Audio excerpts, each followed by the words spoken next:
It's been very heartening altogether, this upsurge of interest in agroforestry.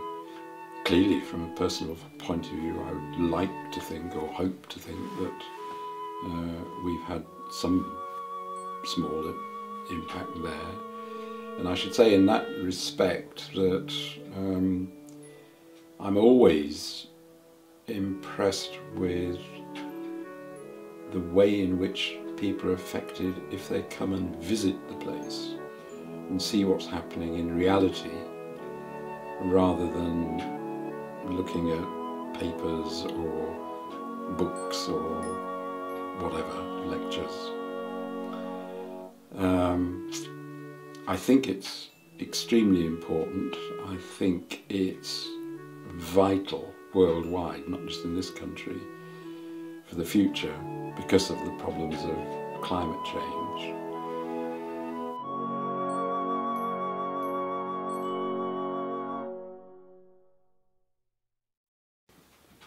In 1984, at a senior staff meeting at the Plant Breeding Institute,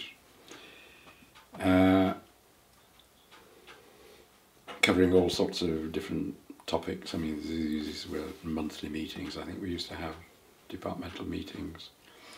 In this particular one, the crop physiologist, Roger Austin, mentioned a word that I hadn't heard before. It was the first time I'd heard this word, and it was agroforestry. And I suddenly saw immediately what that meant, integrating agriculture and forestry in effect. And that was it. That was the key moment, because suddenly the idea of bringing together the diversity of the annual crops with effectively perennial crops, bringing them together to interact together, must make sense. And so, yeah, I read a bit about it, and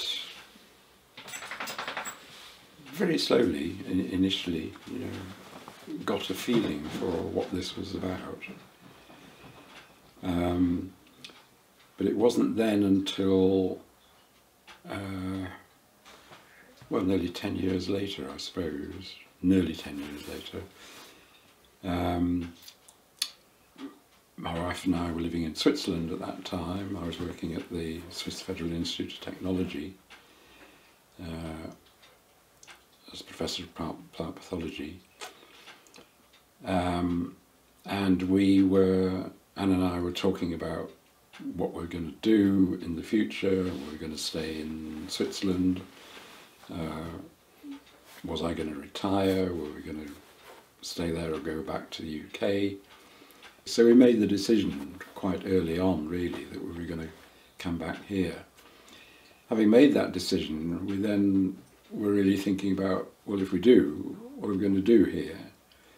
And I began to then get the idea, well, perhaps there's an opportunity to buy some land somewhere in the country and try and put into practice all these sorts of diversity approaches that I've been talking about, experimenting on, lecturing about, and so on. Would it work in a whole farm context? So that really brought us down to the idea of buying some land in order to see if we could lay out an agroforestry system, or indeed initially compare different agroforestry systems in practice. And so we decided to plump for Suffolk as an area which is extremely easy to work in agriculturally compared with many others. And there were quite a number of small properties available on the market. So we lined up a whole range Toby, our younger son, and I went off to watch a test match at Headingley and left Anne to decide how to put these properties in an order of preference. And we came back and looked at them in Anne's order of preference, and she was spot on, even though she's not a farmer or agriculturalist, or wasn't. And this was, Wakelyns was top of the list. Initially it was a case of planning, as I say, different systems to compare, and we actually got as far as doing the initial planting in 1994, while we were still living in Switzerland, and that was through help from a guy called Neil Hutton at Shuttleworth College, which now no longer exists, sadly, in Bedfordshire. And he was one of the few people in the country actually teaching agroforestry. So he thought it was a great opportunity to be able to bring a couple of busloads of students with spades and so on to come and help us plant the whole thing. And you know, we'd planned it out in considerable detail so that they could come actually on 2 days and virtually plant, you know, everything, which was great. Very exciting couple of days, and that was the start. We came back here full time in '97, so we could really get on with the job. And the trees grew, and they grew, and they grew. And with the coppice systems, we were able to put in a wood chip boiler, so that now, or for the last, 9 years or so, all of the central heating and hot water has come from the wood chip from the principally the hazel and willow coppice, which has been very nice, beautiful places to have with the alley cropping systems, and they're very effective and efficient, and yeah, takes a bit more management, but we get the advantages of cropping from the tree element and from the what happens in the alleys between the trees. What I've gradually realised over the years is that although I was intending initially to compare these different systems, what I've come to think is that actually you need them all to maximise the diversity, produce a wider diversity of products and so on. And the sense of understanding and feeling about what we can do continues to grow. On the crop side, what we're now doing, we're working with hodmedods in Halesworth, who to my mind have exactly the kind of right idea for trying to keep the food chain as short as possible, and as a company working both with the farmers who are producing the crops that they want, that hodmedods want to sell to the consumer. So they work with the whole food chain from farmer through to consumer, and that I think is very positive in all sorts of different ways, in terms of the quality of the produce, the happiness of people all along the food chain, and the health as well as the happiness of those people. So we're trying to help with doing field trials with new crops or new versions of old crops to support and supplement that process. At the same time, I'm very interested in the potential of these agroforestry systems for renewable energy production. And I'm working with a guy called Richard Edwards in Wales, and he's interested in the idea of a small scale, emphasis on the small, combined heat and power system to suit this kind of operation, so that by producing the chips we can not only produce heat for the central heating of hot water, but also electrical energy. And then that can be extremely useful on a highly diversified small farm to help with, all the various sorts of processing that needs to be done, as well as extracting the heat from the wood.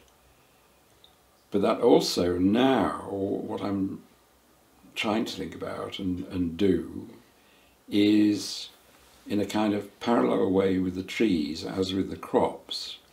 With the crops, what we've done is to try to decentralize food production, if you like, to have a short food chain all the way from the crop to the consumer, everybody working together on a small scale but highly diversified. And we can do the same with the tree end of the business. Trees can produce products to eat, fruit, nuts, leaves for livestock. But at the same time, the energy, in a sense we can think of the trees in three parts, if you like. One is the basic stem and root system, which is providing resilient sustainability, if you like. I mean, the roots go deeper than the annual crops, so we bring up nutrients from lower down in the soil profile. Those nutrients will eventually be made available not only to the crops through leaf fall and root death, but also it's very important in relation to biodiversity, all the way from microbes to the larger animals, unfortunately muntjac and so on, although I'm told they do make extremely good sausage rolls. Then the timber that's produced, which can go for the energy, etc. And then the latest thing that we're trying, which other people have claimed can be very successful, which is the very young parts of the tree, the leaves and the youngest little twigs and buds and so on, which can be actually chipped and processed to use as a soil conditioner and fertilizer. So there are our parts. There's the engine, there's the produce that we can consume either as timber or fruit or whatever. We have some very good apples and therefore apple juice, for instance, and the potential for helping to feed the other part of the farm in terms of the annual crops. And I think that's something that's well worth developing in terms of thinking of a whole system which then is shortening the energy chain as well as the food chain. Because in both the food chain and the energy chain, if you think about modern large-scale industrialized agriculture, you have terrible problems in losses due to transmission, whether it's moving food all around the country or whether it's moving energy. And the figures for energy loss on a grid network are just enormous. 60% I think is an official figure on the grid, 60% energy loss. So if we can produce all of that short chain interactive, integrated kind of food with very little loss, or a good reduction, let's say, in the costs of moving stuff about, and at the same time do the same with the energy, surely that adds up to, or integrates into, a much better farming system for the future, for the long term. The big worry initially was in relation to weeds. When we planted the trees, we planted them into a wheat crop. So we'd made the plans and sort of lined everything up for the alleys, everything running north-south, etc. We planted them straight into wheat, which was followed by a clover ley. Now that was all fine initially, but then the lines where the trees are growing, we stopped cultivating, of course, and we're growing the crops just in the alleys between these, and that meant that there was a tendency for lots of weeds to appear in the tree lines, and for a little while I was thinking, oh dear, what have we done? What a mess, this is going to wreck the management forever, isn't it?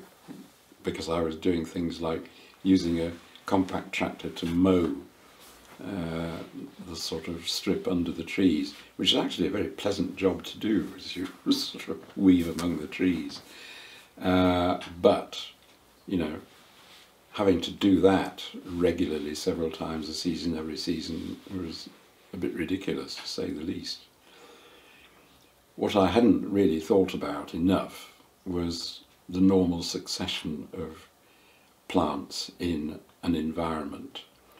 And of course, most of the weeds that are troublesome are pioneer plants. So any disturbed ground they will occupy and colonize very quickly. But if that is left undisturbed, then they fade out. They're competed against by a whole range of other plants. And of course that's what happened. And now we have an understory to those trees which is of no consequence at all in terms of the kind of weed concerns at all. But is a positive consequence in relation to biodiversity, because there we've got a natural sort of woodland grass, mainly grass dominated understory, which isn't a problem for the crop next to it, but has become a natural habitat with its own biodiversity. So it really is a sort of inbuilt part of the agroforestry system. Although, of course, if one wants to be intensive about it, there are all sorts of crops that can be grown under the trees in the shade as well. An obvious one would be sort of rhubarb, or another one which would be interesting to try and develop would be mushrooms of various sorts. So yeah, it was a worry at the beginning, but turns out to be something that we can really make use of. I've worried for quite a long time that we really have no livestock. We have had a small chicken enterprise trying to make use of the trees, but we haven't really had livestock here, and I think livestock could be an important part of these systems, both in terms of the way they would deliver more from the output end of the agroforestry farm, but also in terms of what they might deliver in terms of manure to the cropping system, as well as the grazing, the use of leaves off the trees, etc. All of which I think would be good for the livestock and for the farm budget, as well as its sustainability. But if, as we now seem to be moving to an era where we have to think much more carefully about the energy that's moved into livestock production compared with that which goes directly into crops as human food, then maybe it wasn't such a concern in the end after all. One thing that I would be much more careful about if I were to start this again is the measurements and lining up things and lining up where the trees are, because we've tended to have a running problem with some trees that grow out much more than others, and if they happen to be right on the edge of the tree line, they begin to interfere with the edge of the alley.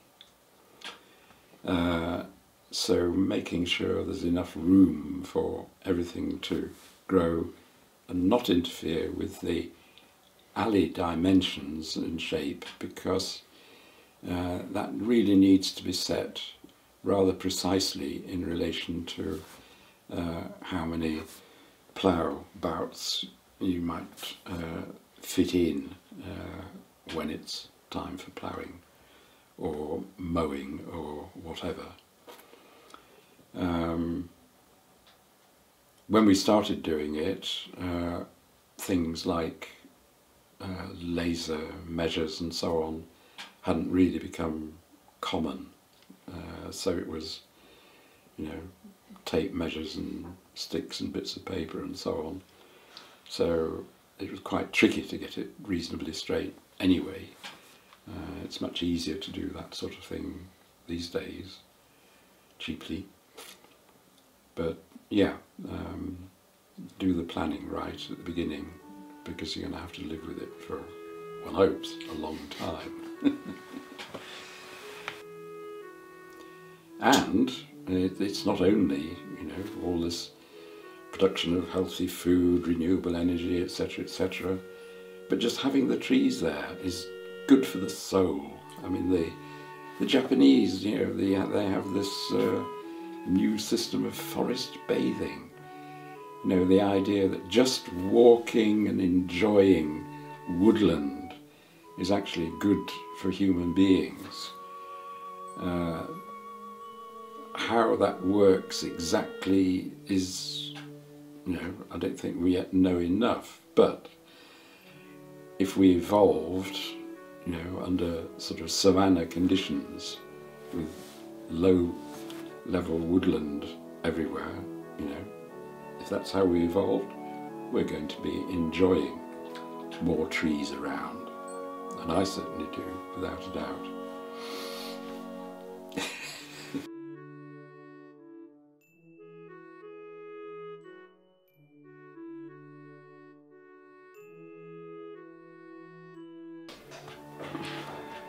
Is the camera alright? Because her tail wagged hard against the table. It's fine. It's fine.